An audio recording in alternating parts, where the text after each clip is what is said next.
You are listening to This is Oklahoma, hosted by Mike Hearn, telling stories of Oklahomans and those that have made it their home. What's up, guys? Welcome back to an episode of This is Oklahoma. Mike Hearn here, host, back with another episode. Excited to share this episode with you today, but before we do, huge shout out to our sponsors. The Oklahoma Hall of Fame have been sharing Oklahoma's story through its people since 1927. For more information on the Oklahoma Hall of Fame, go to www.oklahomahof.com. And for daily updates, go to oklahomahof on Instagram and give them a follow. Our other sponsor today is the Chickasaw Nation. Now, the Chickasaw Nation have sponsored pretty much everything in Oklahoma. They're a huge supporter of Oklahoma. And it's an honor to have their name and their brand supporting this podcast. So a huge shout out to Governor Anatobi for supporting this podcast. It really means a lot.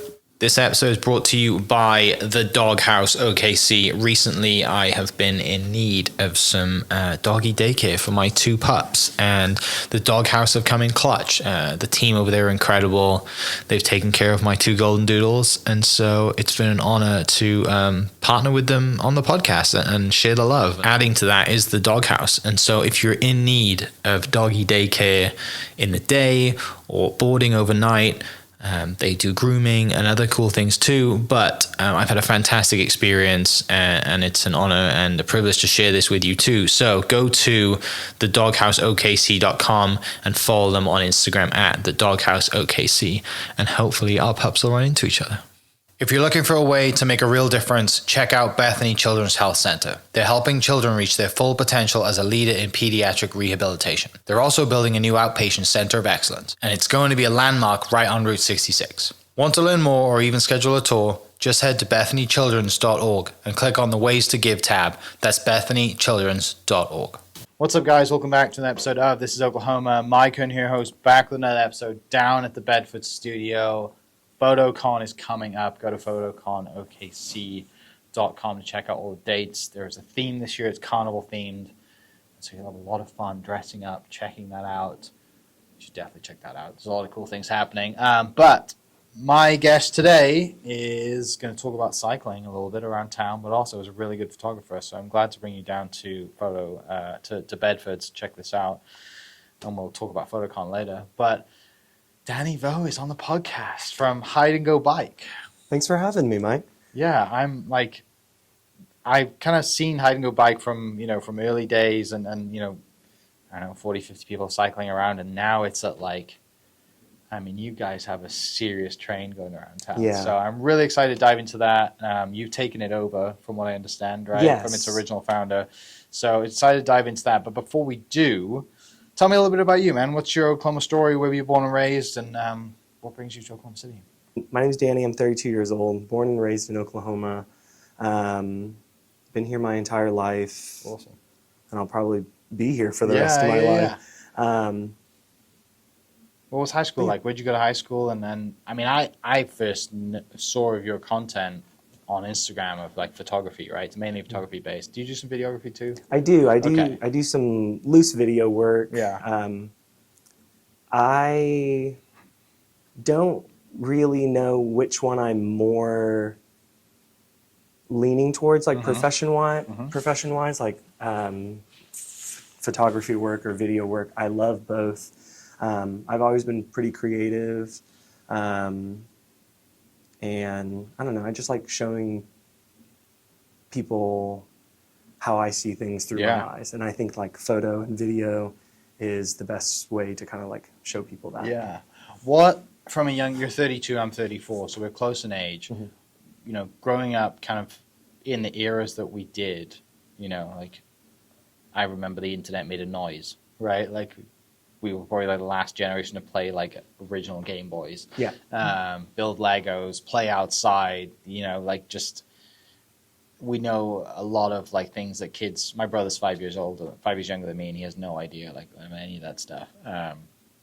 But what leads you to be creative from a young age to think, I want to pick up a camera, I want to document, I have this creativity in me that I want to express through the medium of photography, videography? So, and I'm going to start this story, and I don't mean to bash my parents in any particular way. Love them. Yeah. But growing up, my parents worked all the time. Mhm. They were immigrants. They came from Vietnam over here by boat. Harrowing story. But they spent so much time trying to provide for me and my sisters, like the basic necessities that I didn't have like a lot of toys growing up and didn't have a lot of friends either. Grew up very sheltered. And so I think that my upbringing kind of allowed me to be creative with like the things that I didn't have. Yeah. So I grew up like making my own toys out of like corks and little nails.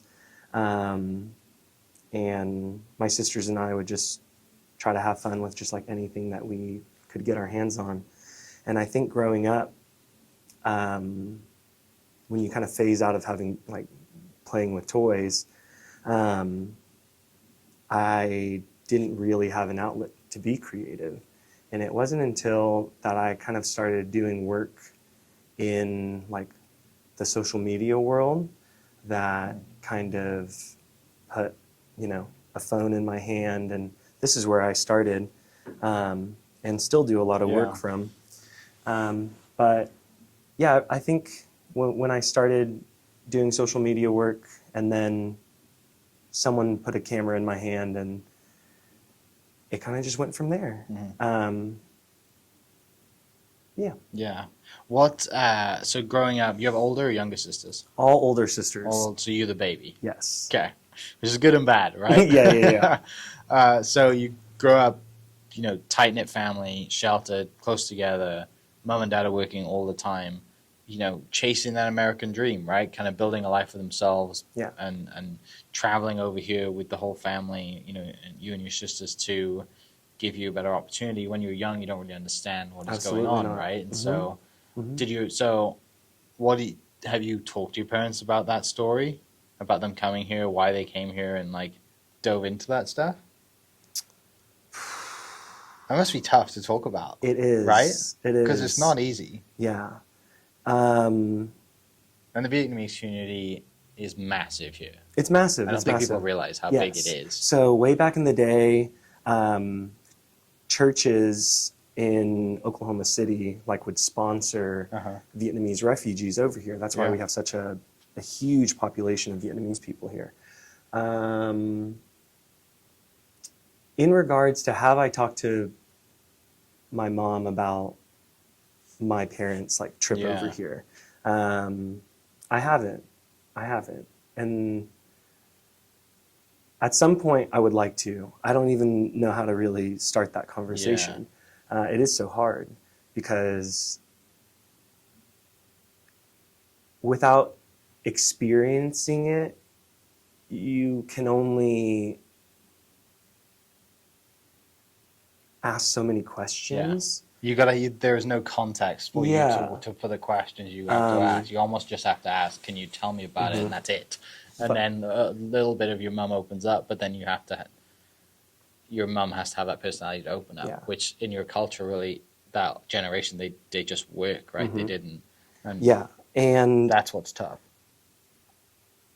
I just wouldn't even know what to say to my mom. Obviously, so grateful for my mom and dad to embark on that journey, on a boat for almost 2 weeks, to give my sisters and I a better chance. And at some point I would love to talk to her about her feelings on it and all. Obviously trying to escape a war-torn country was a necessity for her. But I always wonder if my mom didn't choose the US, and didn't find my dad, I always just wonder what my mom's life could be like. And more recently, my mom is she's old now. I'm not going to say her age. I'm not going to do her dirty like that. But I see her now, and she's like retired, and she's going on all these trips and things. And throughout my entire upbringing, my mom never went on any vacations. And now that all the kids are grown up, and I see her like going on all these trips now with my aunts and uncles, I realize that like, wow, you're living your life for the first time. Yeah. And you basically gave up so much of your life to like make sure that my sisters and I would, had a proper head on our shoulders and had a good opportunity. And I don't know, I have a lot of respect, obviously, like for my mom, my dad, and just other immigrants. Yeah. Especially, in today's climate. I don't know, I think a lot of people don't understand like the amount of work that immigrants constantly have to do to just keep their head above water. But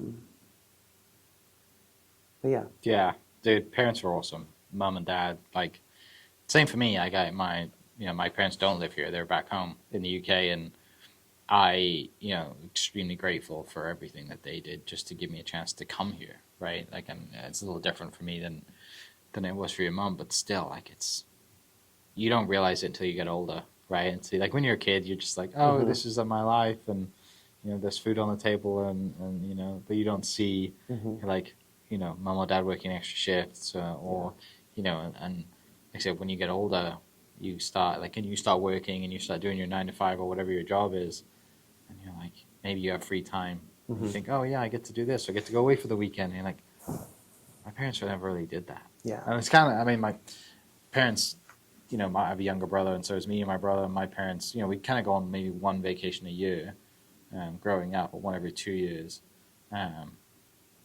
to Spain or wherever it was if we needed to, which is close for us in the UK. But I have the same experience about my parents going on trips now, because me and my brother are older, and they're like, okay, we don't have to put food on the table for you guys now. Go over with disposable income, which it's a really cool thing to see your parents enjoying themselves, right? Because for the longest time, they didn't have an opportunity to, because they were just grinding, doing whatever they needed to, which, man, that's so cool to see. It's emotional to think about it, right, to put us to where we are. And I definitely share I can see you care about it a lot, because it's not easy to talk about. And so I definitely see that in you, and I share that as well. Tell me about high school, going into your, early adult years. What are your dreams? What do you want to do for a living? Do you have that cliche cultural pressure on you to do the doctor thing, the engineer thing? Like, tell me about that time in your life. Yeah. So like growing up, my mom and dad would try to push all of my sisters and I into something in the medical field. And out of the 4 kids, 2 people are there. My oldest sister, Amy, she's an eye doctor. And then my youngest sister, Amanda, she's a dental hygienist. My sister, Annie, and I, we are more like fall into the creative side. So my sister Annie is an art teacher, and then I take photos, do social media and whatnot. But growing up, my parents tried to push us all into the medical field, and while that's like really great, like you want your kids to be the best, and so I oftentimes you see a lot of like Asian parents try to put their kids to be a dentist, lawyer, doctor, et cetera, et cetera. However, personally, I think that like one of the most detrimental things that you can do to a kid is like try to push them into something. And like from the other edge of that sword, it's like, obviously I know that my parents just like wish the best for me. But just like growing up constantly, like, oh, you got to be a doctor, you got to take care of us when we get older, et cetera. And it just like puts a lot of pressure on you as a kid. And then And then when you reach that like sophomore, junior level, it seems like every adult wants to ask you, like, where are you going to go to college? What are you going to do? What are you going to study? I'm 16, 17 years old, you know? Yeah. Like, I'm just trying to worry about what gas station is going to sell me a 30 pack for the Right. weekend. Yeah. But so yeah, out of high school, I went to school at Classen School of Advanced Studies, over on Classen and 18th. Now it's like relocated, but that's where I went to high school, and all my sisters went there too. And after I graduated, I went to OCCC for a little bit, and then I went to OU for a short period of time, and I was like a pre-allied health major there. I was trying to study like sonography. And I quickly started realizing that I started getting into these higher level classes, and I was just like getting weeded out, just like very naturally from the coursework. And I realized that maybe this wasn't for me. Yeah. And so I took a couple of years off, traveled the world a little bit, came back, started diving into like social media work, ended up going to UCO, getting my degree in mass communications there. But yeah, that's my work. That's my work history. How did Mom and Dad take you dropping out to take a year off? How did that go? I didn't tell him. You didn't tell them? I didn't tell him. Really? No. Also, funny story. My sister Annie, who's the art teacher. Yeah. When she ended up graduating from school, my mom didn't know that she was in school to be an art teacher. And it wasn't until my sister like walked across the stage, my mom realized that. She was like, "Oh." She's gonna like, "You're gonna have a hard time making money." Yeah. So you were working obviously from a young age to be able to go to school, but also to be able to take a year off to pay for your own way to travel. Yes. Yeah, I grew up working while in school, waiting tables. And I used to, even in high school, I've worked pretty much in restaurants my entire life. In high school, I worked at the Metro as a little bus boy. I've worked at like Psy,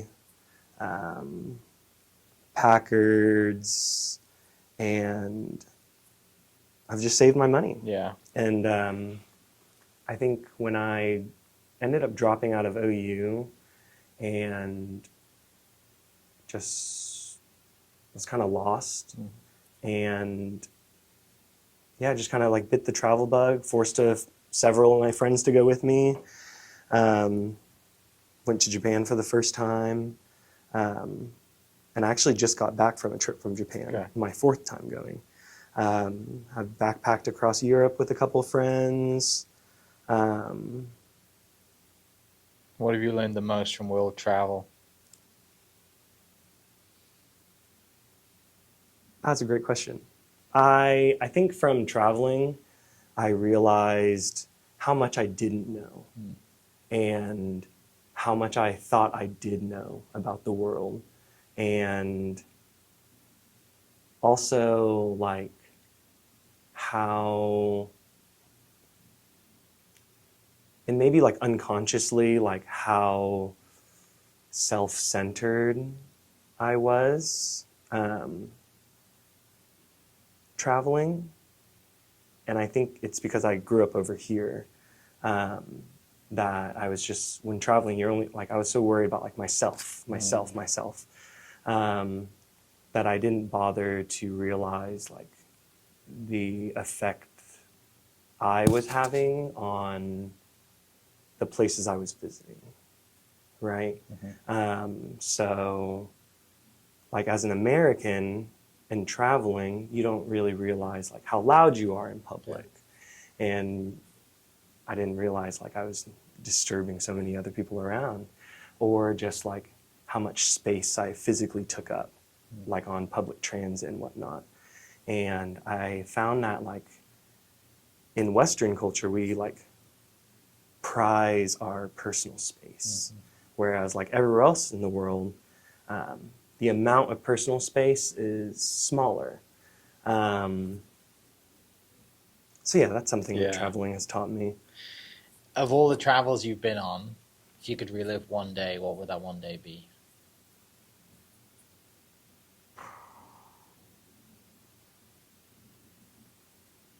Okay, so, and I only say this now because I can't do it. I can't I physically can't stay up past like 11 p.m. anymore. Yeah. Closing down a bar, haven't done it in years. Same. But my first trip out to Japan, I went with 6 of my other guy friends, and none of us had money at the time. But every night we would stay out, miss the last train in Japan at midnight, so we'd have to stay out until 5 a.m. And those were some fun nights. And I miss them. I miss those type of nights because I like physically can't do it anymore. Yeah. Yeah. That's fair. And a little part of me likes to look back at that time and be like, yeah, I used to close down bars. I used to do that. I have done it. I've Yes. experienced it at least once. Yeah. Tell me about Japan. Why do you have this love for Japan, traveling? You mentioned being there. Just got back from your 4th trip there. What is it about Japan that keeps bringing you back? It's such a cool city. And there's so many aspects that make it up. And I actually just had a conversation about this the other day. I think when people talk about Japan, they like to talk about, the juxtaposition of having these sites that are so preserved. These temples are older than our entire nation. And you see the Japanese people preserve all these different sites, all these different temples, all these different like historical things. And then you also see how good they are at everything. Like you can look at a 1,000-year-old temple and then look up like above the horizon and see a 70-story skyscraper. And that like juxtaposition of balancing heritage and the future, it's mind-blowing. Like here, we'll tear down anything. Yeah. And not for good reason, not for no good reason, but like I'm in the boat that history is important, and it's important to talk about, and it's important to preserve, because if we start erasing all of our history, somewhere down the line, we're going to ask the question like, who are we? And if we don't have these artifacts, if we don't have this history to go back and talk about, to explain who we are, then I think we're in for some trouble. Somewhere down the line, kids are going to ask, what does it mean to be Oklahoman? And they're going to open up a history book and there's going to be nothing. So. I agree with you. Growing up in the UK, I used to walk through a castle to go to school. Like, there's 5 castles in my hometown. Yeah, other countries do it so well. Yeah, they were there, and it's just, and the history is celebrated as well. Yes. And not to say the history isn't celebrated here, but it's definitely preserved back home and in Asia more than it is here. Yeah, for sure. And like the thing about Japan is everyone says like it's so organized, the train systems, yada yada yada. There's no trash on the streets. People don't jaywalk. And people talk about all these, and I have talked about it too. And what I've come to like realize is that while all those things are fantastic and things that everyone wants and loves to see, I think what people are actually impressed about is that Japan was able to do all of these things, no littering in public, no smoking in public, all these things, because it requires a certain type of person and a certain type of community, a certain type of society where everyone is saying, don't do that. Yeah. And no one does it. Yeah. And I think like you would be really hard pressed to group 10 or 20 people here and get them to all do something. Agree on one thing. Agree on one thing. Whereas in Japan, they understand like while this may be like a big ask and like while this may be inconveniencing me a little bit, for the greater good, it's what needs to be done. Yeah. So that's why I love Japan. Yeah. Japan's awesome. I've only been once. I loved it. And I When'd wanna you go? Back. 2014. I went to play golf. So I got landed in Tokyo, jumped on a bus, and just drove out onto this golf facility, a golf resort place. It's like in the winter, it's a ski resort, and a place called Karazawa. There's a huge mountain out there. It's not the famous one. It's a different one. And when we got in, I'd never seen a mountain that big. We woke up in the morning and there was like a low cloud base, and you can just see this thing off in the distance. It was just like dark brown, like the base. I thought it was just like, I didn't know what it was. And then the sky cleared the next day, and I realized that like these 2 points like actually connected. And I was like, oh my gosh, this thing's huge.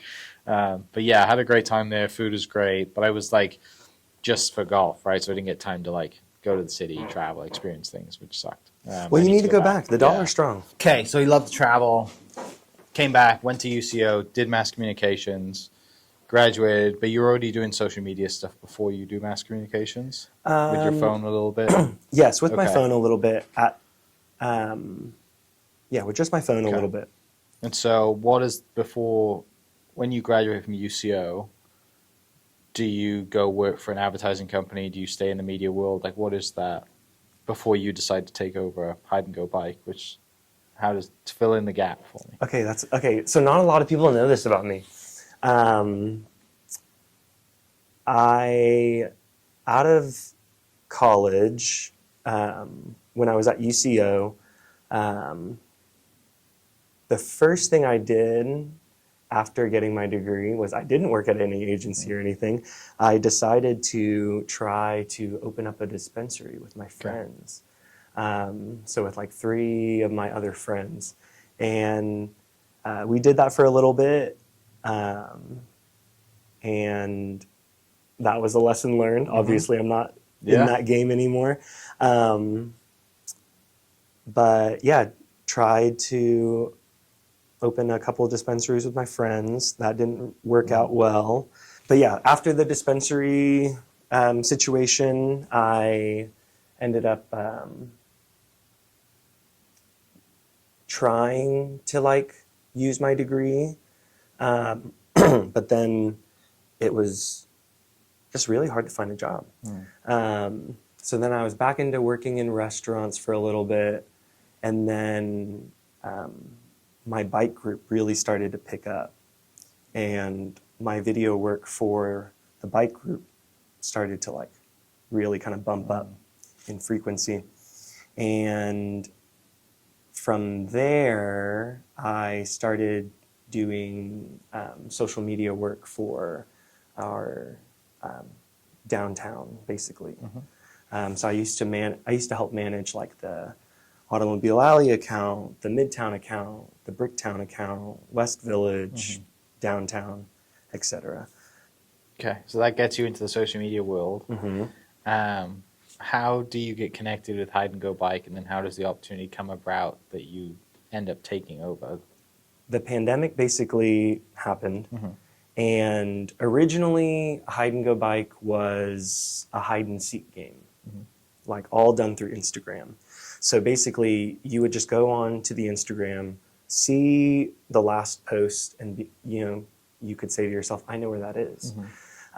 So you would get on your bike, try to go find that spot, take a little picture, send a DM to the account, and if you were the first person to find it, you got to move the spot, and the game keeps rolling. Okay. And I think that because of the nature of the pandemic and people just not really being allowed to gather, it allowed the game to thrive. And so during the pandemic, we saw a lot of people playing the game, and the admins at the time started doing group rides. And so when the group ride started to form, I hopped on as an admin, and I started helping out with the rides and the posting and everything of the game and whatnot. And after a little while, the ride started to grow. Yeah. I mean, our first year doing it, there was 12 people, maybe max 20 people. Where would you ride around? Did you just go for fun, or was there like a route planned for day one? There was a route plan. Okay. So when I hopped on, originally it was just supposed to be the same route week after week. But I kind of like took the reins of the group ride, and we started doing like a new route every week, every week. Never the same 2 routes back to back. So it was always like really fresh for people. Yeah. And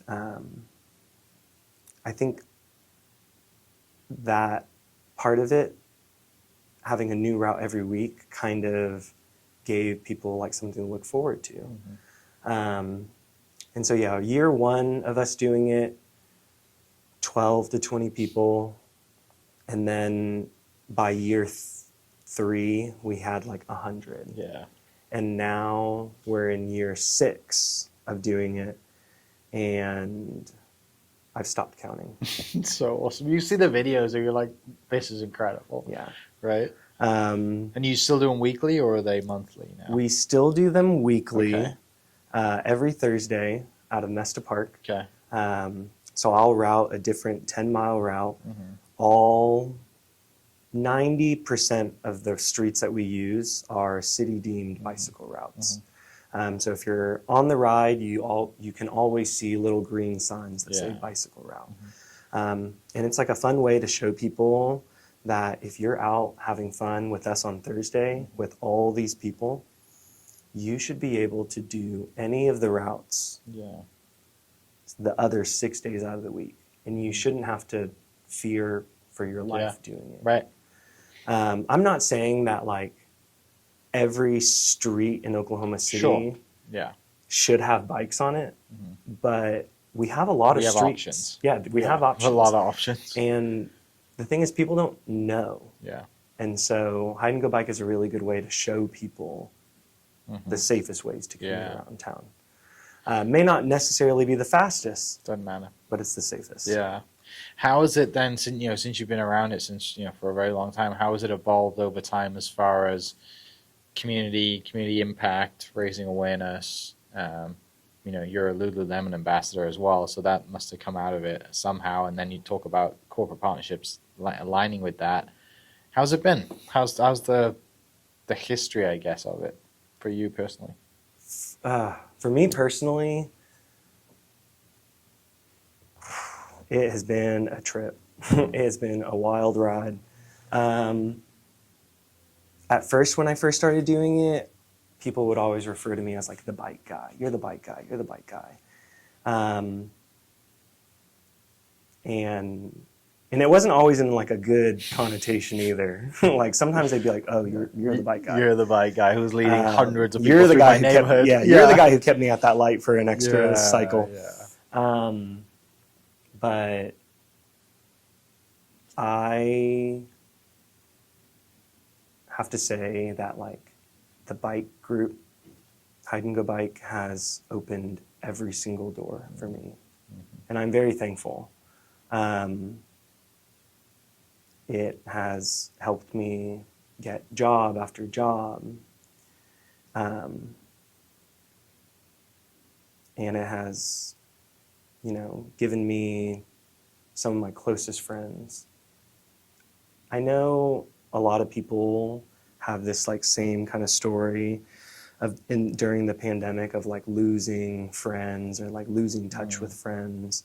And I'm one of those stories. After the pandemic, I didn't have almost a single friend that I had before.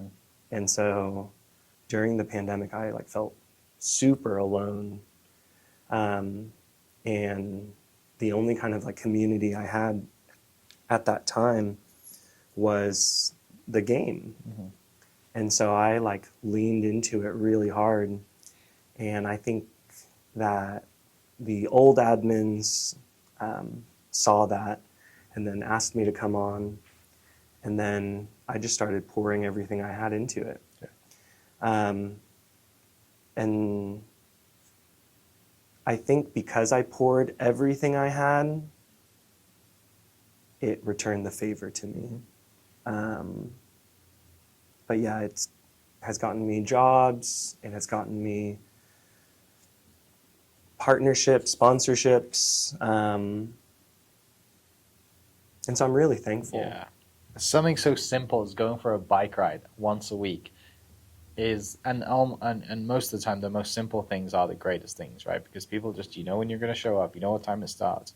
You make it great. If you can't, then we'll see you next week. And people thank me every week. People come up to me, they'll shake my hand, they'll give me a Yeah. hug. And I tell people all the time, like, I need this Yeah. as much as you do. Mhm. Like, this has opened up every single door for me. Yeah. And And it's free, it's free. right? Yeah. Just as you have a bike, come join us. Yeah. And over the years, like, people always ask me, like, Danny, why don't you try to make a little bit of money off of this? Why Yeah. not? Blah, blah, blah. I'm like, why? Well, the money will come from, it comes from it, but not directly from it. Yeah. Right? Yeah. Like talk about jobs, partnerships. Mhm. It's Mhm. amazing when you do something for free that like people, like, oh, you should charge for this, you should do this, but Yeah. that ruins the special side of it. Absolutely. Right? And then it puts pressure on it, but also puts expectation for people because Yes. then they're paying you for it. Yes. And if somebody doesn't like the route, then they complain about it. You're like, hey, this is free. Like, If Mhm. you don't want to join, you don't have to. Mhm. Right? And You're getting rewarded from it in monetarily in other ways. yes. Not that was the goal, but you are. Yeah. Right. But yeah, it's given everything to me. Like,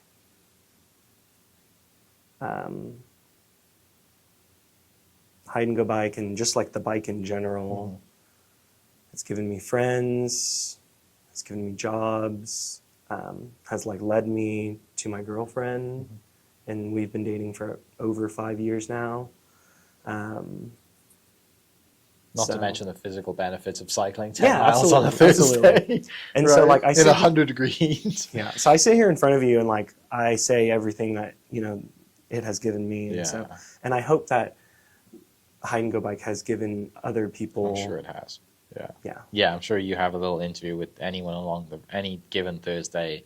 Anybody, you could pick them out of the crowd and then ask them, and they're going to give you some reason why they keep coming back. Yeah. Right? It's And not I- like you're in Lycra and helmeted up and typical cycling crowd either, Mhm. which I think is a benefit to you, Mhm. and I've been a part of that crowd and cycled a lot every now and then. Well, a lot for a while. Haven't cycled for a long time, but I did do it.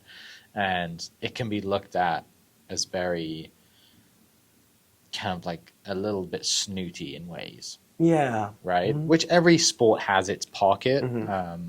but with what you do, it doesn't matter what bike you show up on, it doesn't matter how fast you go. No one's timing you. No one cares how fast you go. Yeah. Just respect the road and everyone around you, and you'll have a Mhm. good time. Yeah.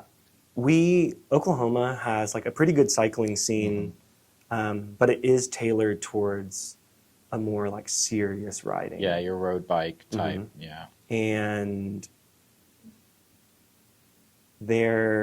at the time, there was nothing really like this for just like the average person. yeah. Um, Well, most people don't ride their bike after they like graduate high school. Yeah. Right. Yeah. Like they're like the amount. And same for me. I didn't ride a bike until it was like a road bike, and I was going out to go do 20 miles or go do 50 or whatever it was that I needed to do my training. And it was training. It wasn't like joyful. yeah. Like It hurt. yeah, it definitely hurt. The next day, it definitely hurt for sure. But I think the beauty of what you're doing is you're reminding people what it was like to ride a bike when they were 15 or 10 or 8 years old. Yeah. Right, that joy, and then also, I have never, which I need to come join you on a Thursday. I have never rode a bike around 100+ people. That is exhilarating. Yeah. Right, to be a part of a group like that going through town. Mhm. I'm sure that is a feeling that you're giving to people that they probably never had before. Yeah. It's fun. You you feel invincible for a moment, and you, I don't know, it just feels unreal Yeah. when you're surrounded by that many people. Like, but it's a lot of fun. Yeah. It's a lot of fun. What bike do you have? I have a few bikes. Okay. I have like my city bike. I have like an actual track racing bike. Mhm. I have like my Cervelo road bike, and then I have like a gravel bike. Have you Um, done the Mid-South gravel? I actually haven't. Okay. And I love Bobby. You need to come do the and Mid-South. I do need to. Yeah. I signed up this past year, Yeah. but then all the fires that I broke out ran in on Stillwater. Friday. You did. Yeah. Um, And then was a part of cleanup at the end of that. Mhm, mhm. It was brutal that weekend. But yeah, they just posted their highlight reel for sign-ups for November 1st. yeah, I'm excited. Bobby's excited. great. Has Um, Bobby come to do your ride? Bobby has Okay. come out to do the ride Good. a couple times. And So you're a biker then. This has like led you down a path. Of, like, you Yes. yeah. yeah. That's awesome.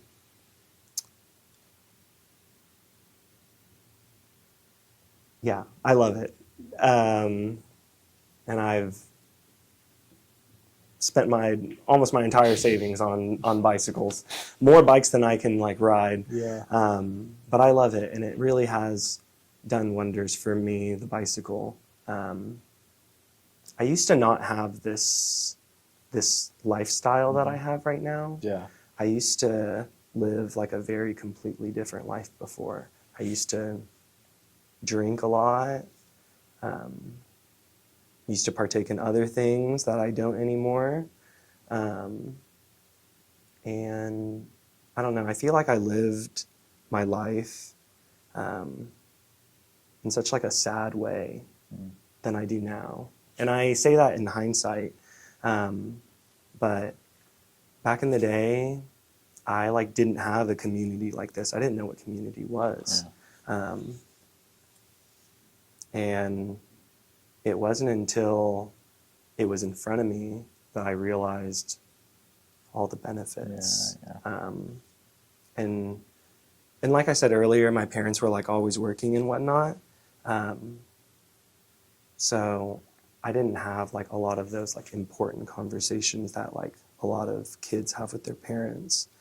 But I didn't grow up like hearing that, that like I could do like good things.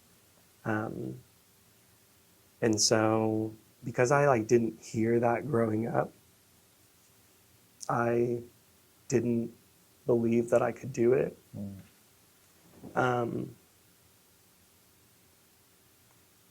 And now, so like when people like thank me every week, it's just really nice. Dude, it's so awesome. Like it's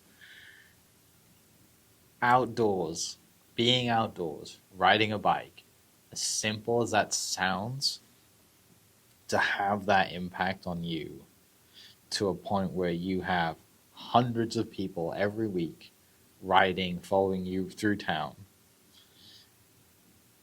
And for them, for you to be like, them to come up and thank you, and you're like, oh, this is for me. like, like I'd be here if there was 10 of you, right? Mm-hmm. But the fact that this community has been built that way, and for it to have that effect on you, the fact that you've met your girlfriend from this, you will have lifelong friendships from this, you will always be remembered as the guy who does hide and go bike. And I'm sure there are times, like, I find it difficult to take compliments. I don't, same way. And it makes me feel uncomfortable. I'm learning to get better at it by just saying thank you, because that's all you can say, right? Yeah. But I definitely, I have that strange feeling when someone says, "Oh my gosh, you're doing such a good job," because I have that part of me that doesn't feel like I do enough. Yeah. Right, and so to hear you say that, to hear you have these experiences that growing up, because mum and dad were working, and it's not that they didn't think you could do that, it's just you just never heard it, right? Like they which it's tough to talk about, and I'm sure like if your mum and dad are listening to this, it's probably going to be tough for them to hear as well, right? Because it is like, it's real life, and they were doing their best for you and your sisters growing up, just as most parents are doing. and culturally as well, right? There's just different values growing up. Yeah. You know, some parents are the opposite, where they're telling the kids they're going to be the best in the world, keep doing this, and they turn out to think that they walk on water and they're not. Yeah. You know, and so there's definitely a happy medium. But you know, to be 32 years old and have these experiences and have these experiences propel you into the rest of your life it can only do good. Thank you. So it's good to hear you say that. I appreciate you being vulnerable to talk about it, because it's not easy to talk about. But there's so much beauty in the thing that you do, right? By bringing people together. And I'm sure there's many stories where people have also met their future partner or friends, or, you know, the bike thing is the beginning or it's the end of their night, right? Like, you know, depending on what time you do it, you know, people are meeting up before it, or they're meeting up after to go for dinner. I see it every week. Yeah, and so you don't just have the impact of the community, you have the impact on the community, because these people are putting money in bars and restaurants and going out for food, and like, you know, it's awesome. And I don't think you'll ever realize the true impact of what you're having, the true impact of what you have on the city, because it's kind of endless. It just ripples, doesn't it? You know, Yeah. You're getting people out of their house onto their bikes with their friends, and then they're going off into their little sub pockets to their favorite restaurants after you ride. Yeah. Dude, it's awesome. And like I said earlier, like I used to do social media for our Yeah. downtown, basically. And so like I've walked into a lot of these stores, these restaurants, these bars, and I've like met a lot of Yeah. the owners, the people that work there.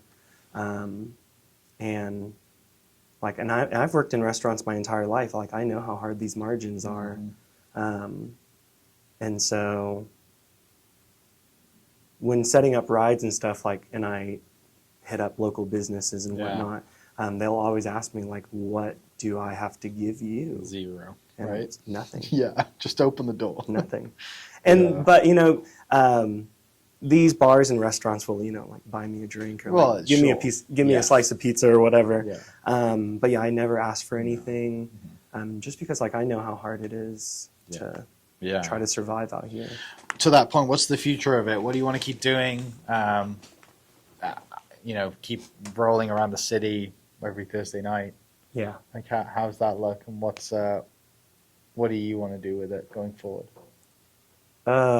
if anything at all? Yeah, if anything at all. I'm really not too sure. Every year, you would think that it like gets easier. It actually gets like a lot harder every because it year. keeps growing, right? Yes. And so, and like we've had to adapt. We constantly adapt every year. And we try to listen to like what everyone's saying, not from just the people on the ride, but like people from an outside perspective. But yeah, I don't know what's going to happen with the ride. Do you, has it got to a point now where you have to like notify the city and all this stuff about rolling through town, like traffic and all that nonsense?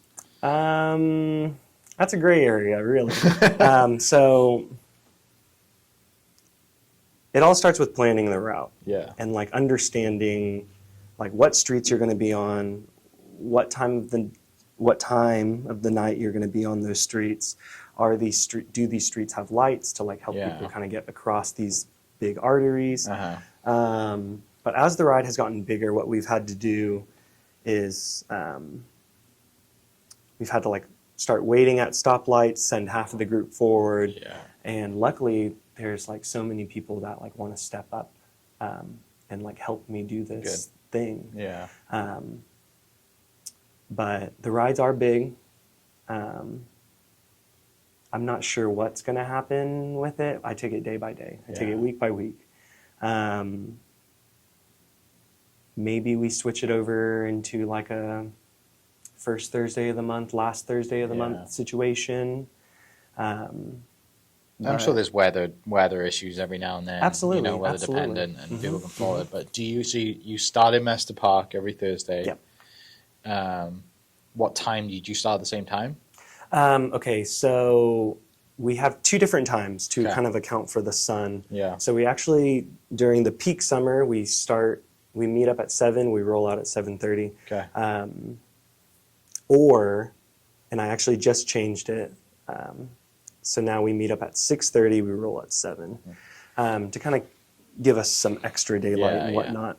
But I'll always try to like route to like a local park in the metro area, and I always like to try to explain to people the history of that park, and how that park like came to be. Okay. It's awesome.